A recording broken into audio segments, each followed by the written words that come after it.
Muy buenos días a todos. Nos encontramos aquí reunidos el grupo de investigación y docencia de parasitología molecular y transmisión de paludismo. El doctor Cuauhtémoc Villarreal Treviño, el doctor Clemente Mozo González y su servidora Lilia González Cerón. Eh, bueno, para empezar nos da mucho gusto estar aquí y queremos compartir algunos hallazgos de nuestra investigación que consideramos importante en el marco del Día Mundial de Paludismo. Iniciamos conmigo, les voy a comentar algunas cosas que yo considero importante y que hemos trabajado a lo largo de estos años, casi 40 años, y también algunas de ellas las publicamos recientemente o el año pasado.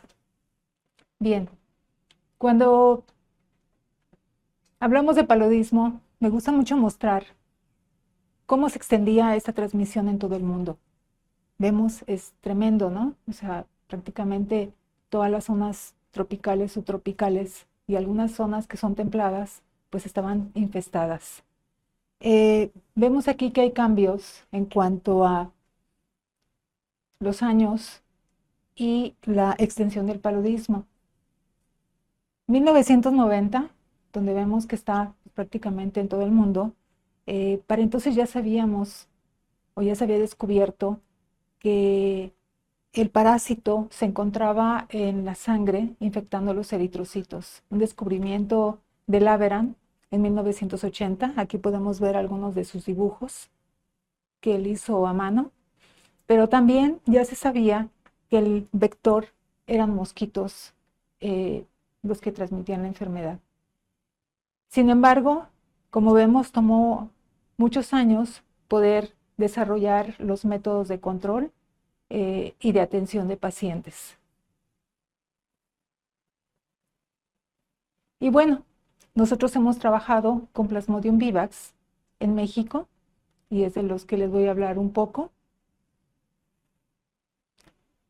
¿Qué pasa en México? La transmisión del paludismo en los 50-60 se extendía prácticamente en todo el territorio, digamos, más tropical, subtropical. Todos los estados reportaban casos de paludismo, pero en finales de los 90 encontramos que esta transmisión ya se había reducido y se habían dejado algunos focos de transmisión donde esta fue más difícil eliminarla. Vemos en verde algunos focos en el Pacífico, pero también vemos algunos en rojo, que son como los focos de mayor riesgo, varios de ellos en Chiapas y en la frontera hacia Centroamérica. Guardemos esto en mente, porque esto va a ser muy importante para poder interpretar algunos resultados. Y bueno, un mapa más reciente es cómo ha estado el paludismo en 2017 o cómo se reportó por la Organización Mundial de la Salud. Este es un mapa estratificado donde podemos ver entre más azules es que hay mayor número de casos y el tono verde hay menos casos. Vemos en México las zonas que siguen con persistencia en ese entonces, que es el Pacífico Norte, pero también tenemos problemas en la frontera con Centroamérica.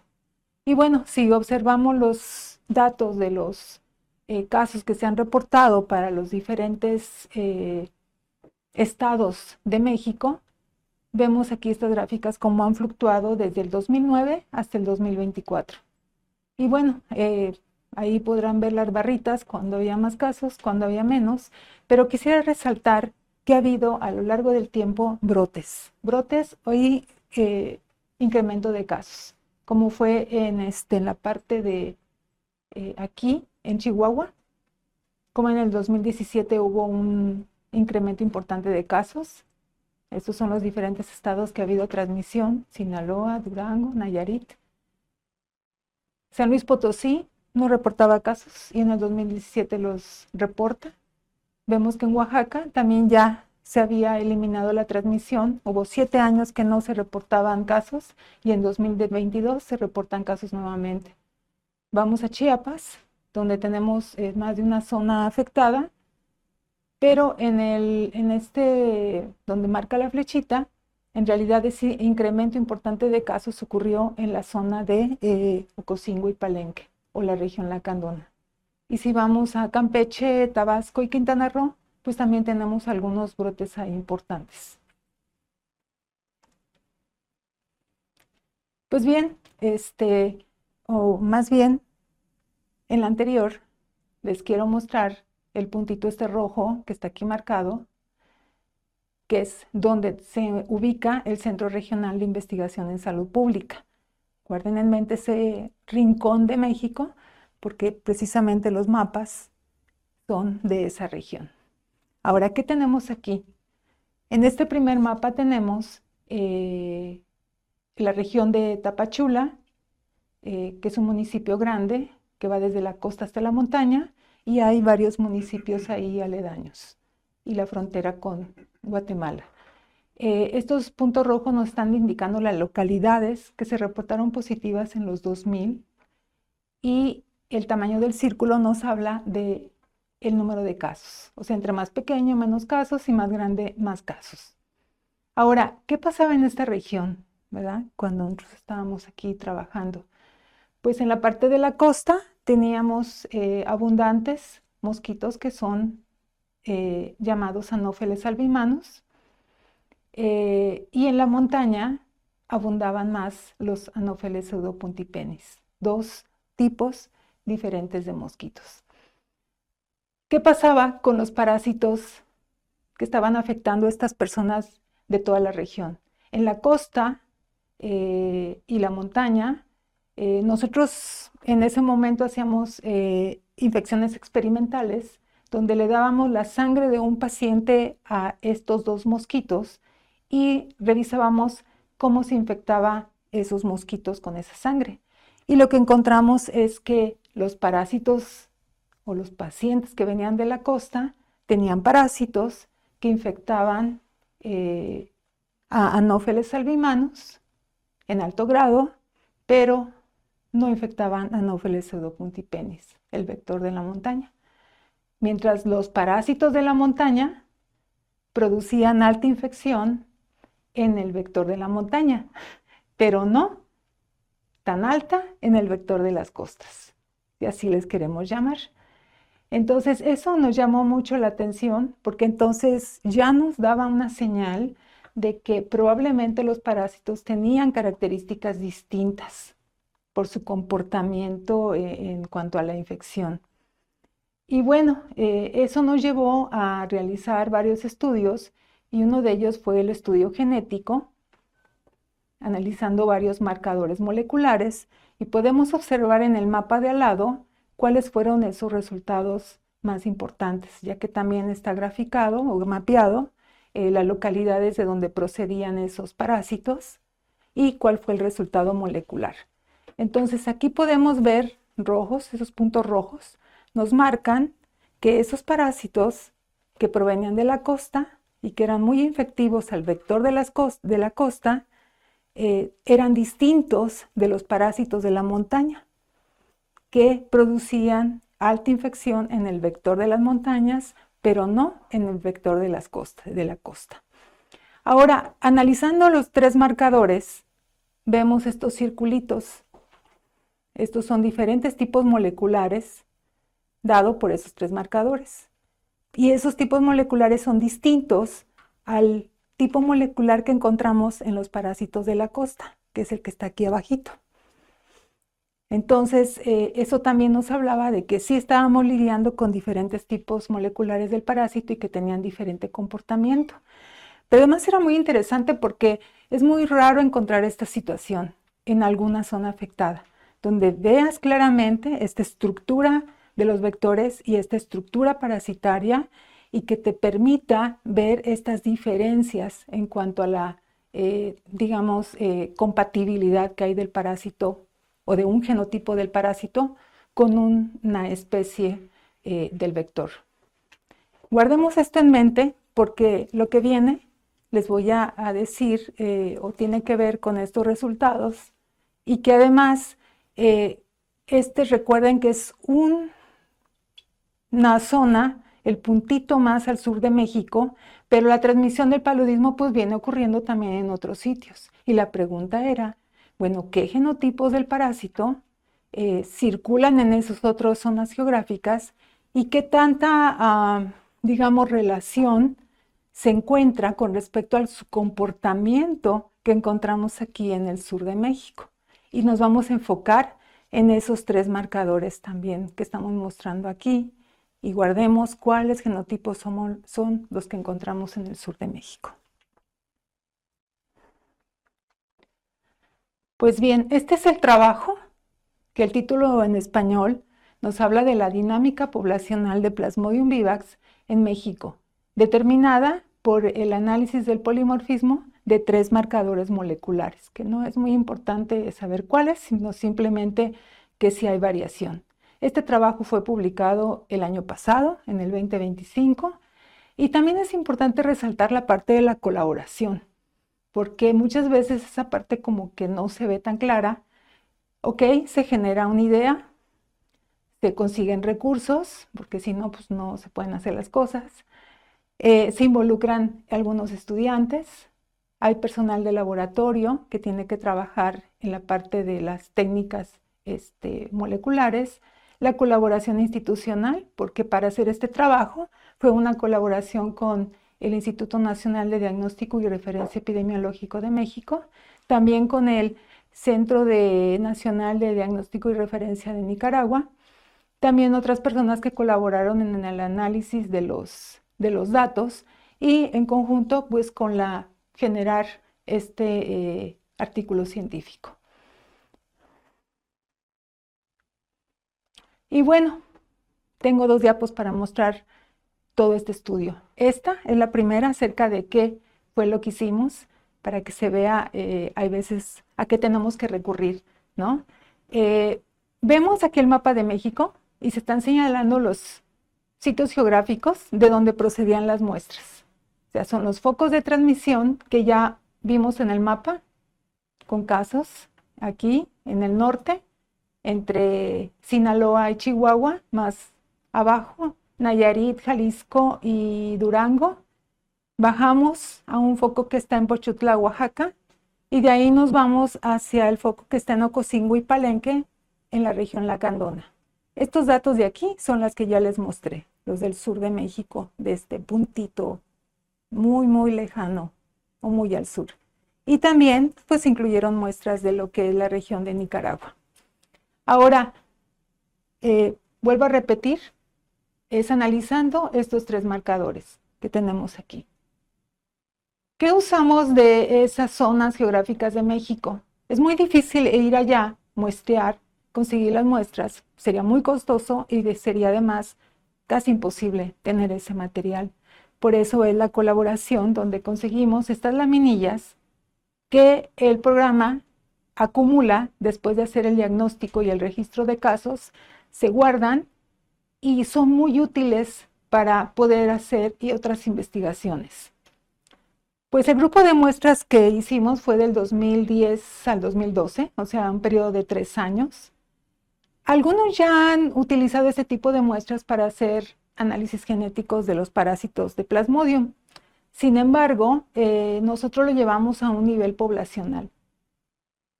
Conseguimos 384 muestras. De eso y de otras muestras de Nicaragua, que era en papel filtro, se hizo la extracción del ADN. Y después, pues ya se hicieron el análisis de los 3 marcadores. Uno de ellos, que es la variante ribosomal, que esto la determinación la haces por el tamaño molecular, y si es una u otra variante, que solo son 2. Luego te vas al análisis de otro gen que se llama o que codifica para la proteína circunesporozoítica, y este es otro método, o sea, también amplificas el gen y después haces una digestión con enzimas para tener un patrón de bandas y de ahí puedes determinar qué variantes corresponden a ese gen. Son 3 principales, pero de ahí también vas a tener subvariantes. Y la otra es un gen que hemos considerado importante por su asociación con la infección a diferentes vectores, que es PBC25, y de aquí se generan 3 haplotipos o conocíamos 3 haplotipos. Y bueno, recuerden que estos son los genotipos que queremos obtener. Ahora, vamos directamente al resultado. Este es el resultado que obtuvimos sintetizado. Vemos aquí, al sur, vayamos la zona que ya habíamos conocido, que era la región de Tapachula y de zona de montaña y de costa, y vemos otra vez nuestros genotipos que habíamos encontrado en la costa y que son compatibles con Anopheles albimanus, y los genotipos que fueron más, que fueron compatibles con Anopheles pseudopontipenis, y todo esto en la montaña.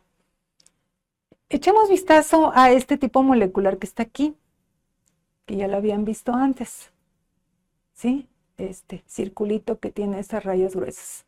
Ese tipo molecular, que es compatible con Anopheles albimanus, lo encontramos en la región lacandona con cierta frecuencia, pero predominó, o fue el único que encontramos, en la región de Nicaragua, Centroamérica. Lo consideramos como una representación de Centroamérica, porque además debo de mencionar que prácticamente no hay información de los tipos moleculares que hay en esta región de aquí, del sur de México, hasta Nicaragua o Costa Rica. Y bueno, los demás tipos genéticos que vemos aquí arriba, ¿dónde los encontramos? Pues los encontramos en la región lacandona, algunos de ellos, en Oaxaca y también en el Pacífico Norte, como lo podemos ver aquí, ¿sí? Aquí está y acá arriba en la zona norte. Miren, si nos fijamos cuidadosamente en cómo son estos tipos moleculares, todos tienen este colorcito verde, ¿sí? Sin embargo, cuando se van a otras regiones, no nada más existen estos con este colorcito verde aquí, sino también están estos otros con este tono oscuro. En Oaxaca, en el Pacífico y en la selva lacandona.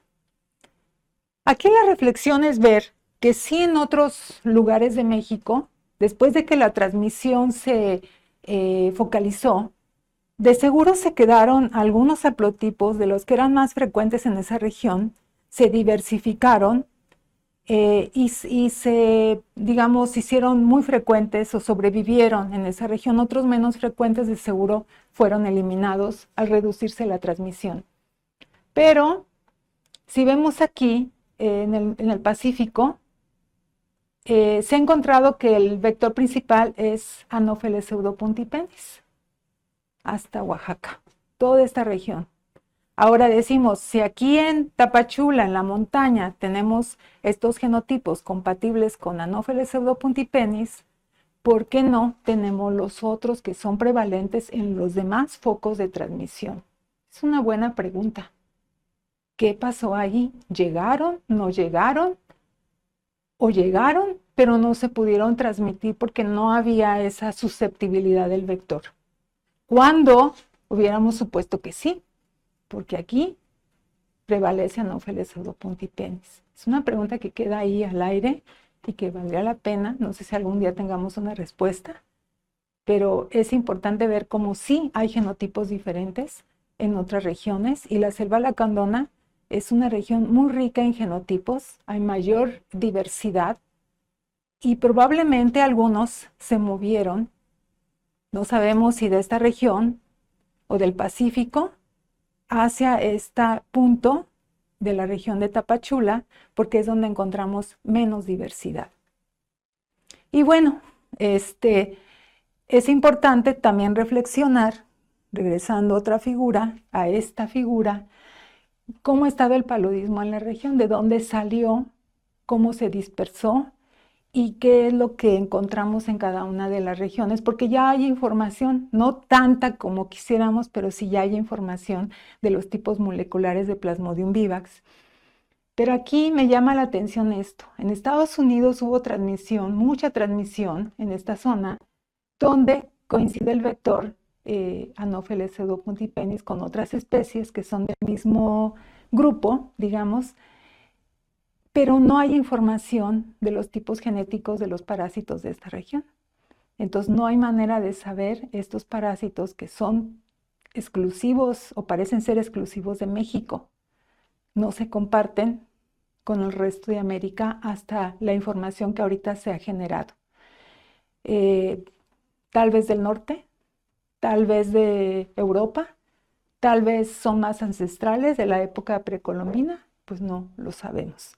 Pero bueno, eso es lo que luego la investigación hace, te deja nuevas preguntas. Y voy a cerrar y darles las gracias por su atención con esta diapositiva, una zona afectada por paludismo, una foto de un estómago de un mosquito infectado con estas bolitas que se llaman oquistes, y cada uno de esos oquistes tiene miles de esporozoitos, que son los que podemos ver en esta otra fotografía. Una agujita así tan chiquitita es precisamente la que te puede inocular un mosquito y ocasionarte una infección. Gracias. En el marco del Día Mundial del Paludismo, celebrado el 25 de abril, queremos explicar lo que hemos trabajado por estos años, más o menos 37 años, en cuanto al vector. Queremos explicar nuestra experiencia y todo lo que hemos encontrado, hallazgos importantes. La enfermedad de malaria y el paludismo son términos que se refieren a la misma enfermedad. Una infección transmitida por mosquitos del género Anopheles que transmiten el parásito del género Plasmodium. Género Anopheles. Este es el área que nos hemos dedicado y que hemos trabajado. No todos los mosquitos transmiten el paludismo, o sea, el Plasmodium. Solamente este género, por ejemplo, el género Aedes transmite el virus dengue y Zika y chikungunya, y otros más. Pero en el caso de la malaria o paludismo, solamente es transmitida por mosquitos de género Anopheles. En el ámbito mundial, existen más de 470 especies de anófeles reportadas, de las cuales afortunadamente muy pocas, menos de 60 especies, transmiten la malaria o el paludismo en este ámbito mundial. En México se han reportado hasta las últimas fechas 27 especies de anófeles, de las cuales también no todas transmiten la enfermedad al humano. ¿Por qué no transmiten la enfermedad? Porque ya sea que genéticamente no tienen no hay una adaptación entre el parásito Plasmodium y el vector. Esa es una cosa, la genética. Y por otra parte, el comportamiento del vector o de este insecto, de estas especies, prefieren comer de animales más que de humanos.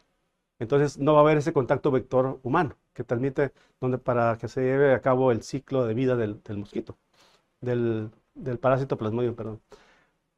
Aquí tenemos esta diapositiva, Anopheles pseudopuntipenis, los principales vectores, y albimanus. Todos se han reportado recientemente, o el último que se reportó fue Anopheles bestitipenis en la selva lacandona.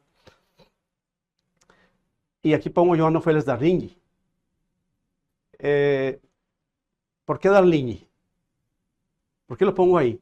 Porque este es el mosquito que tenemos solamente, en México solamente lo encontramos en la selva lacandona, en Chiapas, y también hay reportes actuales, también muy recientes, en Campeche y Quintana Roo. Pero esta especie es el vector más eficiente de malaria en todo el continente americano. Brasil, Ecuador, Perú, Colombia. Entonces, este es el más importante, el más peligroso y, por decir así, el más eficiente, porque posee las características adecuadas para transmitir. Una de ellas es preferencia por humanos. Este insecto, al igual que estos otros tres, les gusta mucho comer de humanos, son muy antropofílicos y antropofágicos, o sea que le gusta al humano vivir cerca de donde están las habitaciones humanas y comer de ellos. Antropofílico y antropofágico. Otra característica que tienen estos es que sobreviven lo suficiente para adquirir el parásito, que el parásito se desarrolle en su estómago medio, en su intestino medio, y que lleguen después los esporozoitos a glándulas salivales y transmitir la enfermedad. Mientras más vivan, más oportunidad tiene de transmitir a las personas. ¿Cuál es la expectancia de vida de estos insectos? O sea, la pregunta es, ¿cuánto puede vivir este insecto? Anopheles pseudopuntipenis en insectario, un mosquito longevo, viejito, estamos hablando de cerca de 40 días en Anopheles pseudopuntipenis. En Albimanus dura la mitad, a cerca de 20, 21 días, 25 días, ya es un viejito, es un insecto muy viejo. Besitipenis andan en los 30 días, y el Darlingi, que es del mismo grupo del Nisorhynchus, patitas blancas, la única diferencia es aquí no está este punto negro en el tercer par de patas, aquí está Albimanus, y Darlingi no lo tiene, esta mancha blanca, tercer par de patas, es totalmente blanco. Este insecto, que es donde el subgénero Nisorhynchus, podríamos decir o pensar, Nisorhynchus a veces dura 20 días, y asombrosamente lo hemos tenido en insectario aquí en el CRIS, en Tapachula, y dura lo igual, 40 y tantos días, 45 días, al igual que Pseudopuntipenis, que es otro subgénero, género Anopheles. Entonces tiene cosas interesantes y hemos estado investigando a través de traer los mosquitos de campo y establecerlos en el insectario. Hemos hecho estudios a nivel nacional, con énfasis en la selva lacandona y en la parte de la costa. Y antes de continuar con estos vectores, voy a hacer un recuento de que en México hemos hecho estudios de la composición de las especies, cómo están distribuidas a nivel nacional, Anopheles albimanus, Pseudopuntipenis, Darlingi. O sea, no se sabía hasta hace poco esa distribución geográfica, qué tan abundantes son las larvas, cómo se distribuyen, qué plantas están asociadas a sus hábitats larvarios. Entonces, ese fue un estudio que hicimos hace varios años, y vamos a darle un poco de resultados. Un tour por todo México en cuanto a las especies. Antes de continuar, nomás quiero hacer un paréntesis. En México, en la parte norte, no hay paludismo. Tiene muchos años. Coahuila, Nuevo León, Tamaulipas. En esta región del norte, desde los años 50, ya no hay paludismo. Pero el mosquito, los vectores, ahí se encuentran. Ahí están. Entonces, explicar todo esto es parte de nuestro trabajo, porque allá se terminó, por así decirlo, y porque acá todavía hay mucho paludismo. ¿Okay? Es más, aquí también en esta costa, que en los años de 1989 era abundante el paludismo, tanto en la costa como en la parte de la montaña, y ahorita actualmente, en esta época, 2026, ya no hay, solamente casos importados. El foco principal se encuentra en la selva lacandona. Ahorita vamos a ver qué hay de diferencia en cuanto a los hábitats larvarios, las zonas geográficas, las especies asociadas a estos lugares. Bueno, vamos a empezar con el estado de Tamaulipas, haciendo un recuento general, hacer rápido. Y encontramos albimanus y Pseudopuntipenis juntos en este tipo de criaderos. Aquí está el río y aquí están estos tipos de hábitats larvarios. Localidades como tan lejanas, que casi nadie, o sea, no sé si no hay reportes más bien de alguien haya ido a este lugar de La Popa, en Mina, Nuevo León, para ver qué especies hay, qué tan abundantes. Pero nosotros fuimos, vean el lugar, el área, o sea, es un desierto, semidesierto más bien. Pero aquí en este pueblo, La Popa, hay una vertiente natural y que tiene salida, y entonces en ese cauce de este río es donde hay algas, hay pastos, hay detritus. Ahí encontramos a Puntipenis y a Pseudopuntipenis. Fuimos a diferentes lugares de México. Es más, abarcamos casi todo el país, y uno de ellos también es en Nuevo León, uno que se llama Espinazo, Nuevo León. De hecho, este pueblo, la mitad es de Coahuila, la otra mitad es de Nuevo León. Y pues la curiosidad científica, conocer qué especies hay en estas aguas, donde son aguas azufrosas. De hecho, esta agua es calientita, está caliente. De ahí nace esta agua, y queremos ver qué vectores hay, si existen, especies asociadas a este tipo de hábitat larvario y no encontramos nada. El 0, no encontramos nada, el resultado fue 0, pero eso es un número, el 0 es un número.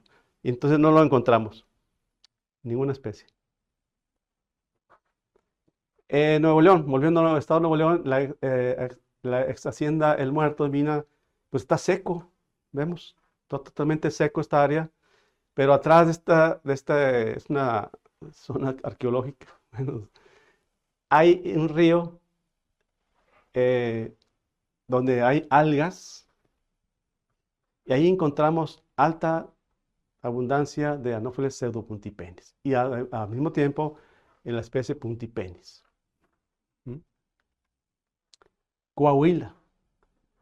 Fuimos a Coahuila y vean, en esta reserva, es una reserva ecológica, vean cómo está el terreno. Es sal prácticamente, con apoyo de la jurisdicción de ahí de Monclova. Hicimos búsqueda de larvas y en los otros ríos. De hecho, aquí encontramos una alga muy curiosa, muy peculiar, es de color marrón, normalmente esos verdes, filamentosas, pero ese es otro tipo de alga, que es otra área que hay que investigar. Tenemos que buscar las algas, las diferentes especies de algas, es otra línea que queremos investigar, y ahí está abierto el área. Aquí estamos muestreando, y aquí encontramos una especie, en esta parte de la reserva, llamada Anopheles crucians. Encontramos 4 larvitas. Aquí estamos este tipo de caladores. Larvas de primer estadio de crucians. Bueno, cuando nosotros encontramos, no sabemos qué especie es. Lo que hacemos nosotros es criarlas, ya sea en un hotel, ya sea en nuestras casas o en lo que llegamos al CRIS, aquí en Tapachula.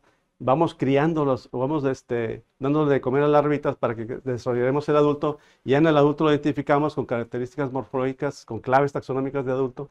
Y estamos seguros, muy seguros, para estar seguros de que es un crucians.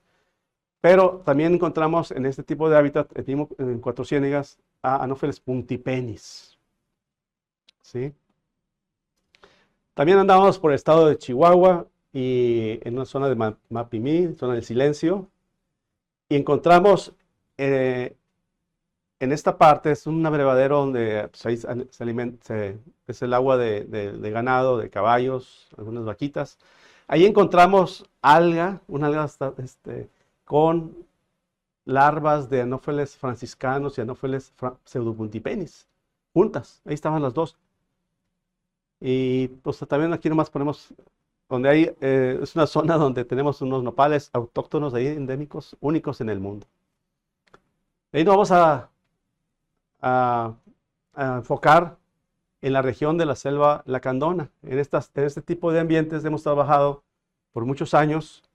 ¿Por qué? Porque ahí es donde más especies hemos encontrado de Anopheles. Y la doctora ya nos explicó, la doctora González Cerón, que ahí es donde más diversidad de genética del parásito está presente ahí. Entonces, queremos hacer investigación sobre qué mosquitos, qué especies de Anopheles hay ahí. Hemos agarrado mosquitos, insectos con trampas de luz en el río Lacantún, cerca del río Lacantún. Hemos hecho la ecología larvaria en el río Lacajá, Chansayab, donde están el grupo Lacandón. Ecología larvaria en una localidad que se llama Nueva Jerusalén, que es una región de la selva lacandona en Chiapas. Vean, este es el ambiente, esta es una localidad de Nueva Jerusalén, que es una vertiente natural. Aquí nace el agua y esta vertiente y forma un rito que cruza toda la localidad.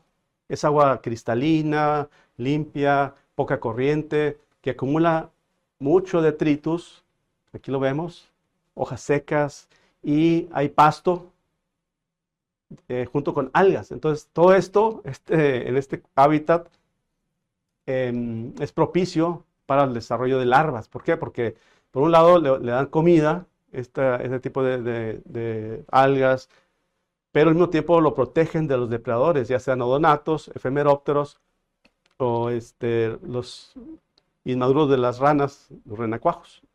Entonces aquí estamos haciendo capturas de larvas, adquirimos las larvas y las criamos hasta tener adultos.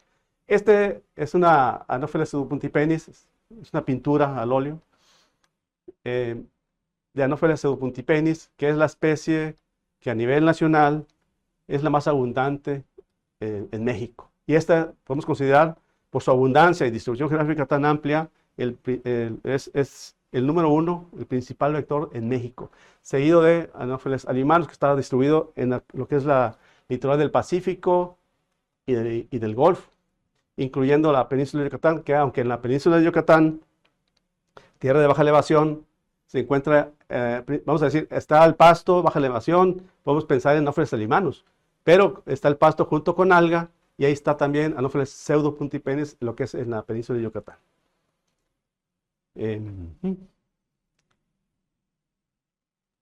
¿Cuáles son, bueno, un ejemplo de la diversidad de hábitats larvarios de los vectores de paludismo de la selva lacandona?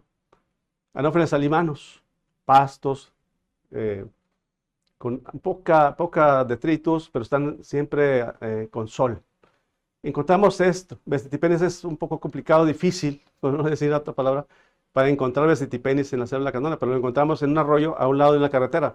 Y esto es importante porque cómo es que el mismo ser humano forma o hace que este tipo de hábitats son hábitats artificiales propicios para ciertos grupos de insectos. Y este Vestipenis es el que está reportado como principal vector en la selva lacandona. Anopheles pseudopuntipenis está reportado que es el alga verde, filamentosa, y es de diferentes especies de algas. Entonces, ese es un ejemplo. Aquí tenemos Anopheles darlingi en una localidad de Cibal, donde fuimos a capturar. Es un lugar donde hemos encontrado, no podemos decir en abundancia, pero al menos está positivo a Anopheles darlingi. Ahora, quiero hacer un paréntesis aquí donde Anopheles vestipenis está reportado en la selva lacandona como principal vector.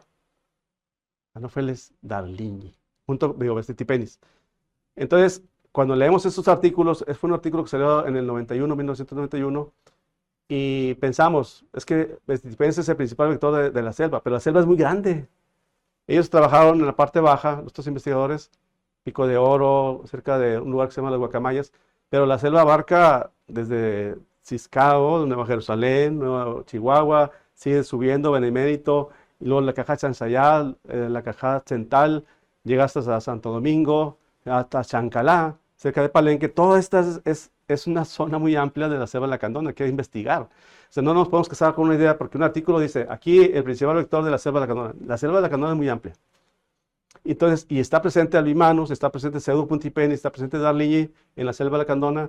Y entonces, nuestra visión debe ser más amplia y tener una mente abierta que en tal lugar, sí, encontrarse a Vestipenis. Pero nos hemos dado cuenta a través de estudios que hemos estado yendo, visitando la selva, que las densidades fluctúan en el transcurso del año. Si en enero, que es época de secas, Albimanus y Pseudopuntipenis bajan sus densidades y suben otras especies como Puntipenis o Puntimácula, Apisimácula, otras especies. Entonces es bien fluctuante, la selva lacandona es bien complejo como para decir, esta especie es que hay tanta diversidad de especies. Hemos encontrado al menos 10 especies en la selva lacandona. Entonces, yo me atrevo a decir que en un lugar es una especie, la importancia, en otro lugar es otra, y en otro lugar otra. Y esto va a cambiar también de acuerdo a la época del año. Entonces, híjole, es tan complejo todo esto. Por eso es que el foco principal endémico de paludismo en México está en la selva lacandona. Y es un lugar donde está alta diversidad de especies y alta diversidad de parásitos. Aunado a que hay migración de personas que traen parásitos y pueden dejarlos ahí y empezarse a distribuir. Entonces, es un lugar muy interesante para investigar y al mismo tiempo muy complejo. Y entonces, ese es el énfasis que estamos ahorita en nuestro estudio nuevo que estamos haciendo. Y los resultados que tenemos al momento muestran que la diversidad y abundancia larvaria de los anófeles, anofelinos, va a depender de la zona geográfica. En el norte, centro y sur de México, y de las características del hábitat larvario, incluyendo condiciones físicas, químicas. El foco principal de la transmisión de paludismo en México se localiza en la selva lacandona, donde se presenta la mayor riqueza de especies de anófeles. Entonces, se requiere también continuar los estudios de la selva lacandona para determinar las especies de anófeles presentes en focos endémicos, con el fin de planificar estrategias de control mediante la eliminación de sitios de cría larvaria, como por ejemplo el deslame, manejo ambiental, entre otras acciones. En este, por ejemplo, esto es importante porque eliminación de sitios de cría. En este lugar de Nueva Jerusalén, que es donde hemos ahorita hecho más énfasis, porque hemos encontrado muchas especies, había varias pozas permanentes.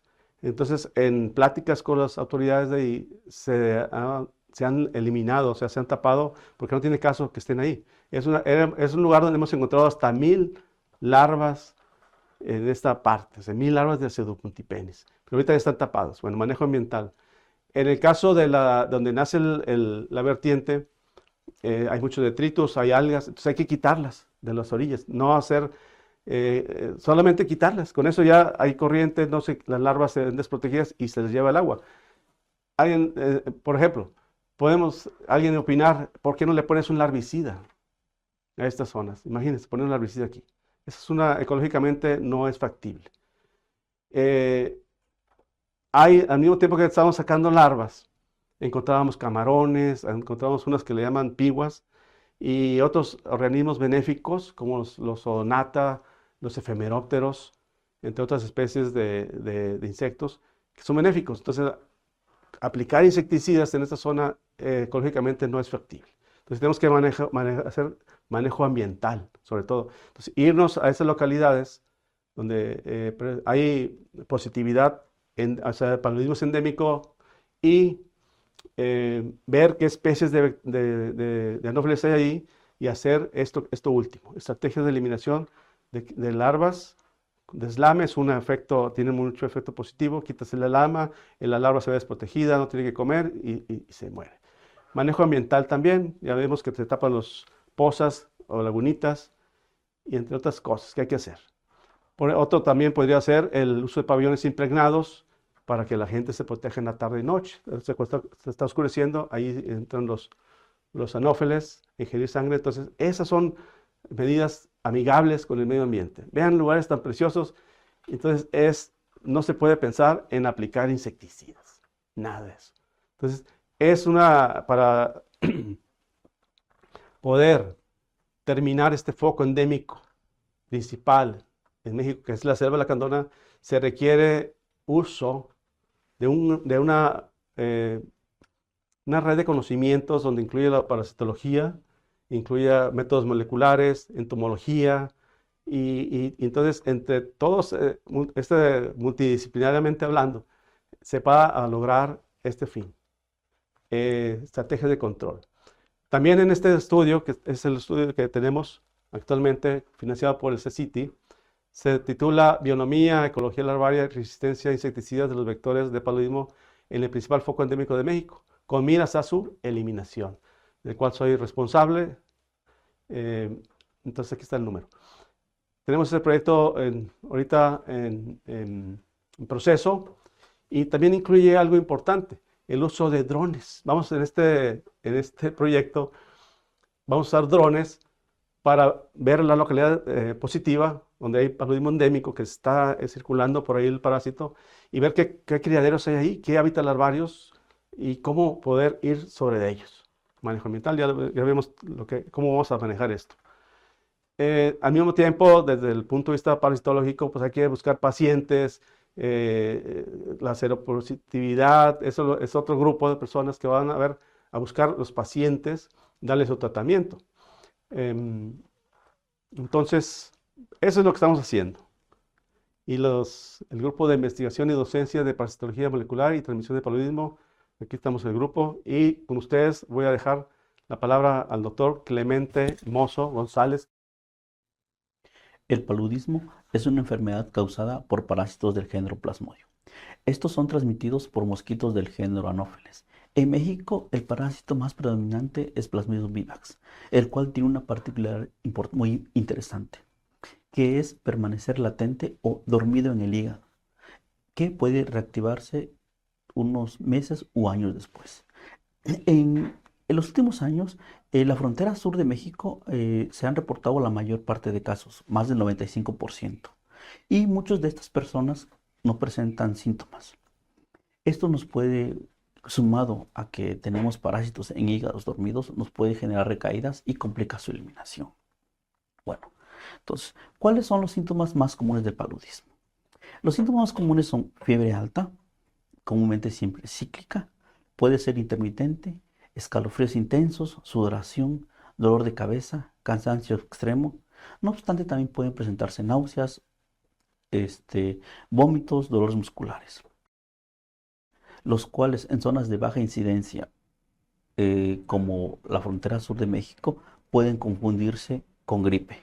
O si vivimos en zonas tropicales, pueden confundirse con dengue o chikungunya. ¿Cómo se diagnostica? En México, el método más usado es tomar una gota gruesa de sangre y teñirse por microscopía. Esta fue y sigue siendo la prueba de elección, en la cual podemos observar de 5 a 50 parásitos por microlitro de sangre. No obstante, esta prueba requiere de una infraestructura mínima y básica, por ejemplo, un microscopio, teñir y tener un personal capacitado para observar las láminas al microscopio. Otra de las pruebas que se utilizan son pruebas rápidas. Algunas son buenas, otras no tanto. Unas pueden distinguir al Plasmodium falciparum de los otros tipos de Plasmodium. También pueden llevar, la ventaja de este tipo de pruebas es que se pueden llevar a campo y por lo tanto podemos ir a zonas alejadas donde no tenemos acceso a infraestructura y realizar esta prueba rápida. Estas son las pruebas más utilizadas en los programas.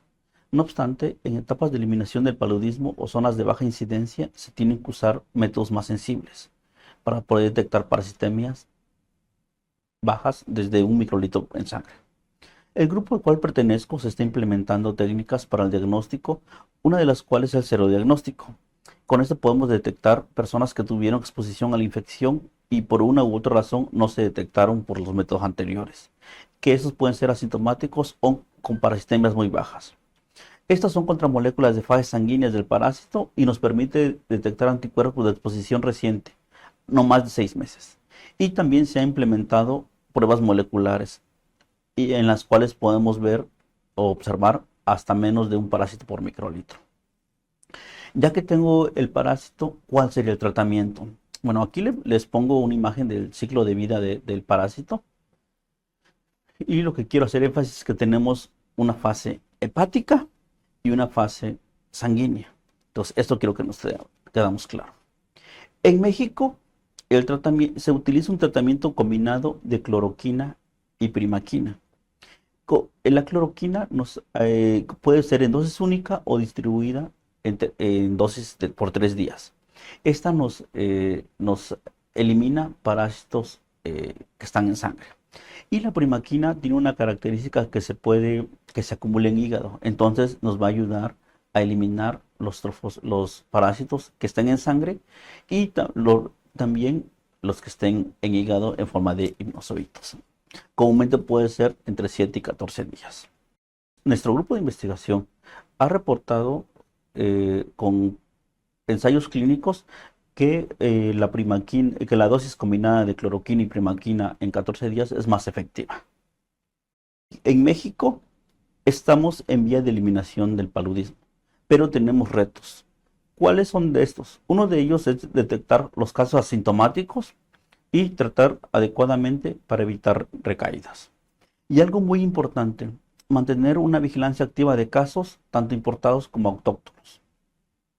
Ya que, como comentó el doctor Cuauhtémoc anteriormente, si está presente el vector, es cuestión de tiempo de que si llega a ver un caso importado de malaria, llega el parásito, entonces pueden nuestros mosquitos infectarse con estos parásitos y generar algún brote.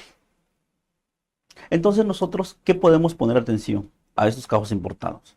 En la frontera sur, nosotros tenemos que tener especialmente atención a personas en estado de movilidad, ya que algunos proceden de países con alta incidencia como algunos del continente africano, que pueden ser Nigeria, Ghana, y de Sudamérica como Venezuela. Entonces, es tarea de todos nosotros ayudar a la eliminación del paludismo. ¿Cómo?